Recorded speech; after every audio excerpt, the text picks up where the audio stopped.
రేవంత్ రెడ్డి పరిపాలన విధానం గాని ఆయన ఇచ్చిన హామీలు ఎంతవరకు అందుబాటులోకి వచ్చాయి? ఒక్కటి కూడా అమలు కాలేదండి. ఒక్కటి ఇది ఫ్రీ బస్సు ఒక్కటే అమలు అయింది.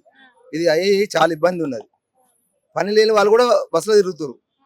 10 మంది మగవాళ్ళు ఉంటే 40 మంది లేడీసే ఉంటారు బస్సులో. ఉత్తగా టైం పాస్ కూడా తిరుగుతారు.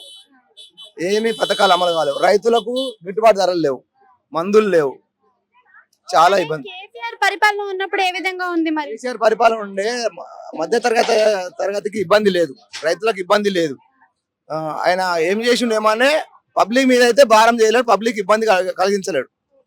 అంటే ఆయన చేసిన దాంట్లో అంతా అవినీతి ఉంది, అవకతవకలు చాలా జరిగాయి. అందుకనే కవిత కూడా ఫ్యామిలీ నుంచి విడిపోయింది అని చెప్పి వస్తుంది కదా. కవిత అది కుటుంబం గురించి మనకు అవసరం లేదండి. ఒకటి ఆమె కూడా కాళేశ్వరం ప్రాజెక్ట్ లో జరిగిన దాని గురించి ఒకటి కాళేశ్వరం అవినీతి మన అయ్యే ఇల్లు కడతారు, మన తాతలు వీతారు.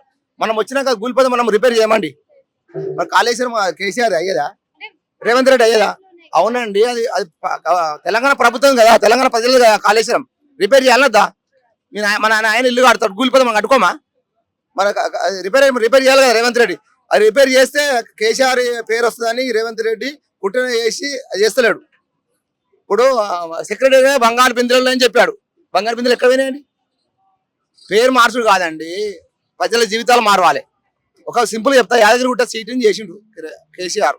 అక్కడ ఏం చేసిండు, 20 పార్కింగ్ 50 రూపాయలు. ఆయన మార్పు చేసి ఇప్పుడు 100 రూపాయలు పార్కింగ్ ఛార్జ్, 100 రూపాయలు కొబ్బరికాయ పైన, 25 రూపాయలు లడ్డు, 15 రూపాయలు పులిగోర. ఇదేనా మార్పండి? ఆయన రోడ్లు రిపేర్ చేసి అంతకే ఉన్నాయి. కేసీఆర్ ఎక్కడ చేసిన అక్కడ, అది కేసీఆర్ కాదు కదండి, తెలంగాణ ప్రజలు కదా. ఏముందండి?